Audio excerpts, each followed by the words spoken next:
Corajoso! Bolsonaro acusou o ministro Alexandre de Moraes de tortura. Não, para, Deltan, é isso mesmo? Fala pessoal, sejam bem-vindos! Começando mais um vídeo recheado de informações importantíssimas. Mas antes, inscreva-se agora mesmo no canal, deixe o seu like e compartilhe esse vídeo com o máximo de pessoas. Assim você vai estar me ajudando demais. Giro na tela e notícias a seguir.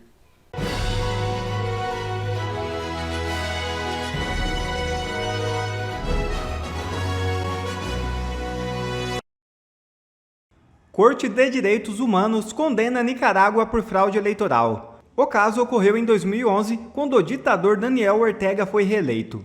A Corte Interamericana de Direitos Humanos emitiu nesta quinta-feira, 23, uma decisão que responsabiliza o Estado da Nicarágua por violações dos direitos políticos e das garantias judiciais no contexto das eleições presidenciais de 2011.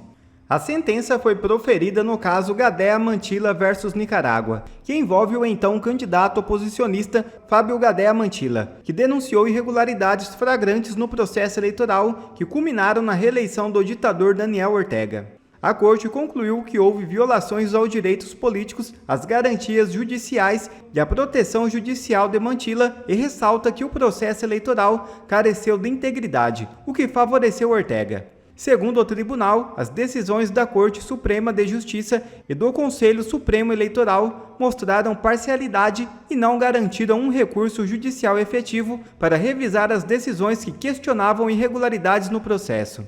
A sentença destacou que o processo de reeleição presidencial de Ortega foi viabilizado por meio de manobras jurídicas que desrespeitaram a Constituição nicaragüense. Será que alguém aí lembrou das eleições brasileiras de 2022? Nem tem semelhança, né? O ex-presidente Jair Bolsonaro foi com tudo para cima de Alexandre de Moraes. Corajoso! Bolsonaro acusou o ministro Alexandre de Moraes de tortura. Não, para, Deltan, é isso mesmo? Fica comigo que eu vou mostrar para você o trechinho da entrevista de ontem em que ele fez a acusação e mais. Eu vou revelar para você a maneira inteligente com que ele fez essa acusação, de forma a se proteger e a razão pela qual ele fez isso. Assiste aqui essa entrevista, então, que eu vou te mostrar 3 trechos bem impactantes dela. O americano, ele tem um carinho muito especial com as questões humanitárias. Tem uma coisa que é sagrada para eles, direitos humanos de verdade.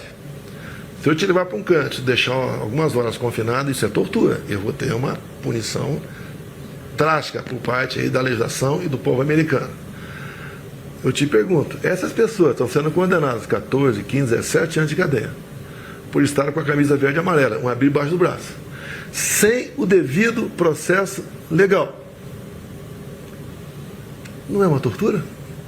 Gente, olha aí então, veja que o Bolsonaro ele cravou que confinar uma pessoa num canto é tortura, e em seguida ele deixa a pergunta no ar. O que estão fazendo com os presos do 8 de janeiro não é uma tortura? E eu já vou mostrar em seguida para você o trecho que você tem que assistir do vídeo em que ele vai para cima do Moraes, segura aí, e no fim eu vou te mostrar o que a lei diz sobre o que é a tortura para você tirar as suas próprias conclusões. Mas perceba aqui que o Bolsonaro ele foi muito esperto na sua fala. Ele deixou a sua mensagem clara, mas ele não afirmou textualmente, diretamente, Moraes tortura presos. E por que o Bolsonaro fez assim? Por que ele adotou essa estratégia? Porque se ele afirmasse textualmente o que ele quer dizer, ele seria alvo de um novo inquérito. Lembre que o deputado Marcel Van Hatten, do Partido Novo, ele virou alvo de uma investigação no STF depois de ele criticar um delegado de Polícia Federal durante um discurso na tribuna da Câmara dos Deputados. Olha aí, ó. Nesse discurso, o Marcel apontou crimes de abuso de autoridade praticados pelo delegado, a mando do Alexandre de Moraes, e com base nisso, ele chamou o delegado de bandido. E aí, não só se abriu o inquérito, mas ele foi colocado esse inquérito debaixo de sigilo. Confere aí, ó. Gente, qual é a razão no mundo para você ter sigilo num inquérito desses? Não tem, não existe. E se isso aqui está acontecendo com um deputado que tem imunidade parlamentar, que jamais poderia ser investigado por palavras e opiniões segundo a nossa Constituição, o que você acha que aconteceria com o Bolsonaro se ele chamasse Moraes de torturador? Conta pra mim aí nos comentários, o que você acha que aconteceria com ele? E para mencionar só mais um de vários casos, lembre também que o Nicolas Ferreira, ele tá pagando um preço alto por ele ter se referido ao Lula num discurso lá na ONU, ou seja, exercendo seu mandato parlamentar, e se referiu ao Lula como um ladrão que deveria estar na prisão. E por causa disso, não só a Polícia Federal abriu um inquérito para investigar o crime de injúria contra o presidente, mas o Procurador-Geral da República, o PGR, acusou formalmente o Nicolas. Olha aí, ó. Gente, isso aqui é inacreditável. Me desculpem por ter que mostrar as notícias, mas é que quem não me conhece aqui diria: não é possível, seu Deltan aí não deve estar falando a verdade. Seria muito absurdo atropelar a imunidade para processar o Nicolas por falar algo que tem por base as condenações do Lula, ainda que tenham sido anuladas. Mas, gente, é a realidade brasileira. O absurdo vira real por aqui. E de olho nisso, o Bolsonaro então foi muito inteligente e ele evitou aí fazer uma afirmação categórica, ele deixou a pergunta no ar. Mas todo mundo consegue entender o que ele quer dizer. E ele está evitando os riscos e ainda assim sendo muito firme. Vamos seguir aqui no vídeo e vai deixando o seu like. Olha aqui o segundo trecho dos 3 trechos impactantes que eu vou te mostrar. Quem está à frente desses inquéritos, onde a mesma pessoa é tudo no inquérito, ela tem agido corretamente ou não? Olha aí, ó. Veja que agora o Bolsonaro vai para cima do Moraes. Quem que está à frente desses inquéritos? Ele já deixou claro. E tem agido corretamente nesses inquéritos ou não? Veja como sabiamente ele usa o formato de perguntas mais uma vez. Mas fica claro o que ele quer dizer. Já vamos avançar, mas olha aqui, gente. Eu acho que inclusive o Bolsonaro, ele está fazendo meu curso lá de luta pela liberdade, em que eu ensino como que a gente deve se expressar nesses dias para nos proteger de perseguição. E mais, se você quer aprender mais sobre a perseguição contra a direita, registra e anota na sua agenda a minha aula magna A Perseguição contra a Direita no dia 4 de fevereiro, às 8 horas da noite, 20 horas, 100% online e gratuita, em que eu vou deixar o link aqui na descrição desse vídeo e vou te explicar tudo sobre essa perseguição que está acontecendo. Mas vamos avançar aqui para o último trecho aqui para você assistir. Agora, isso extrapolou, porque se faz um paralelo com o Capitólio, 6 de janeiro, o nosso aqui. Houve excesso aqui, uma parte depredou, se bem que tudo foi depredado antes do pessoal chegar lá. Parte das pessoas também entraram. Não houve individualização da pena. É justo, nós estamos vendo um jogo de futebol aqui, Palmeiras e Corinthians. Tem um quebra-pau do lado de lá, na arquibancada. E gente ferida. É justo o estádio todo ser punido por causa daquilo? Gente, e aqui o Bolsonaro ainda faz uma crítica bem pertinente e irrefutável, que é algo que eu tenho falado muito nas minhas análises. No caso do 8 de janeiro, o Moraes tem ignorado algo básico do direito penal, algo básico das decisões de todos os tribunais, que é a necessidade de individualização das acusações, do que cada pessoa fez e das provas. E mais, estava cheio de câmera lá que possibilitava isso. Todo mundo está sendo condenado em massa, sem nem se saber o que cada um fez ou se não fez. A comparação aqui do Bolsonaro para isso é perfeita. Numa briga de torcida de estádio, você não condena todos os torcedores por causa da culpa de alguns. Se tem lá um pai protegendo a filha no meio da briga, você não vai condenar o pai pela briga de torcida. Mas, Deltan, o Bolsonaro não está sendo leviano ao acusar o Moraes de tortura? Bom, gente, eu vou mostrar para você a nossa lei e a conclusão é com você. Dá uma olhadinha aqui no que diz a nossa lei. Constitui crime de tortura constranger alguém com emprego de violência ou grave ameaça, causando-lhe sofrimento físico ou mental, com o fim de obter informação, declaração ou confissão da vítima e de terceira pessoa. Ou então ainda caracteriza crime de tortura submeter alguém sob a sua guarda, poder ou autoridade, com emprego de violência ou grave ameaça, a intenso sofrimento físico ou mental, como forma de aplicar um castigo pessoal ou medida de caráter preventivo. É claro que se a pessoa faz isso com apoio da lei, de forma legítima, bem intencionada, não tem nada de errado, não é crime. Como quando um juiz coloca um criminoso na cadeia. Mas se a pessoa abusa da sua autoridade, viola a lei e de modo proposital inflige o mal, sabendo que está tudo errado, aí é outra história. Hugo Mota votou com o PT em 91% das deliberações na Câmara. Entre os membros do Republicanos, possível sucessor de Arthur Lira é o quinto mais alinhado à gestão petista. Hugo Mota ainda prometeu ao PT não pautar anistia. O deputado é apontado como favorito a suceder Arthur Lira na presidência da Câmara. Aí eu te faço uma pergunta. Vocês acham que Hugo Mota vai pautar o impeachment de Lula? Sabendo de tudo isso, será que o PL de Jair Bolsonaro ainda continuará apoiando a sua candidatura à presidência da Câmara? Veja o que disse Bolsonaro em entrevista publicada ontem pela CNN, dia 23. E a ideia foi seguir com o candidato Hugo Mota do Lira. Está tudo resolvido até o momento. O senhor conversou com o Hugo já? Já conversei com ele também. O que nós queremos dele? Alguns falam, querem isso, aquilo. Querem anistia. Nós queremos que, se chegar um pedido de urgência para anistia, que ele bote em votação e, uma vez aprovado, bote em pauta. Só isso. Siga o regimento. Isso foi ele topou. Acertado com os dois. Tá. Pelo jeito, o PL e Bolsonaro estão sendo enganados. O novo presidente da Câmara, ele vai avançar o impeachment? Essa é a questão, é fundamental, porque o TCU já decidiu. Lula fez sim pedalada fiscal e cometeu crime de responsabilidade. Por isso, a pergunta agora é apenas uma só. Quem será o presidente da Câmara e como é que ele vai decidir essa questão? Gente, parece aí que o pé de meia do governo Lula pode se tornar um pé na bunda de Lula. Ou que nós estamos colocando aí um pezinho no impeachment, como você preferir. Não demorou nem 2 anos para que o governo Lula tivesse repetido Dilma e fizesse as suas pedaladas fiscais por conta própria. Que, em resumo, essas pedaladas são uma manobra para driblar as contas públicas e burlar as regras orçamentárias e fiscais.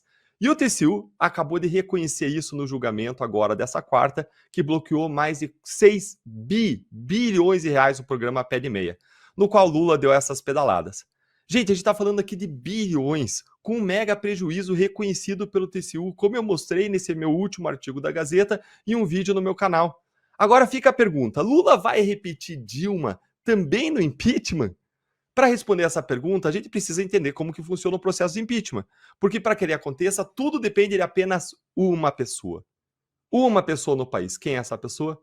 É o presidente da Câmara dos Deputados, que precisa aceitar um dos pedidos de impeachment que são enviados lá para casa, são protocolados, e a oposição, o governo Lula já está se mobilizando para protocolar um pedido, já tem informações aqui concretas, checadas, de que vai haver um pedido de impeachment com base nisso, não poderia ser diferente, e apenas depois disso, depois da aceitação, depois de aceitar, de decidir afirmativamente começar o processo de impeachment, e quem toma essa decisão é o presidente da Câmara, aí é que o processo de impeachment de fato começa.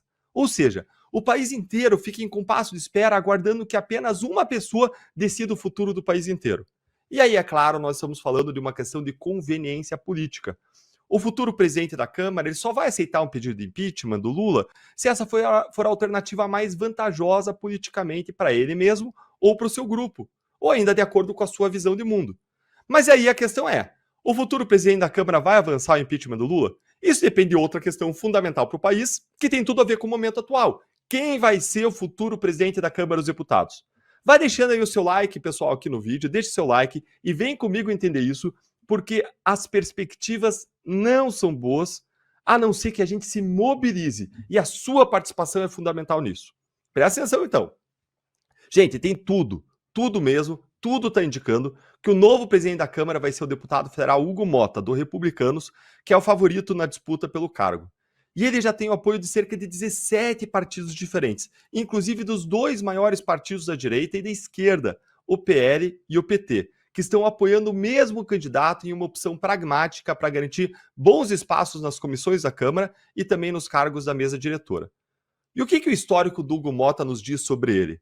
Será que ele é alguém que poderia bater de frente com o PT, com Lula, se isso for necessário, e colocar para frente o impeachment de Lula? Olha, se nós formos considerar os dados que nós temos hoje, a situação é ruim. E tudo indica que, por impeachment acontecer com Hugo Mota, a situação política e econômica do Brasil sob Lula vai precisar se deteriorar muito, piorar muito, mas muito mesmo. Um levantamento da Folha de São Paulo mostrou que Hugo Mota votou com o PT em 9 a cada 10 votações na Câmara. Eu vou repetir. O possível futuro presidente da Câmara votou com o PT em 9 a cada 10 vezes na Câmara dos Deputados. Agora, olha que coisa mais inacreditável. O Hugo Mota ele concorda mais com o PT na Câmara do que o seu concorrente na disputa, o pastor esquerdista Henrique Vieira, que é do PSOL, mas que votou com o PT e com o governo Lula em apenas 7 a cada 10 votações. Ou seja, o Hugo Mota é mais petista do que o PSOL. Peraí! Só isso aí já é suficiente para você entender o quão mais embaixo é esse buraco, porque nem o deputado do PSOL vota mais com o PT do que o futuro presidente da Câmara. Esses dados são preocupantes. Se não estão preocupando você, tem que preocupar, porque indicam que o Hugo Mota vai precisar de muito, mas muito mais do que as provas do TCU de que Lula cometeu pedalada fiscal para avançar o impeachment.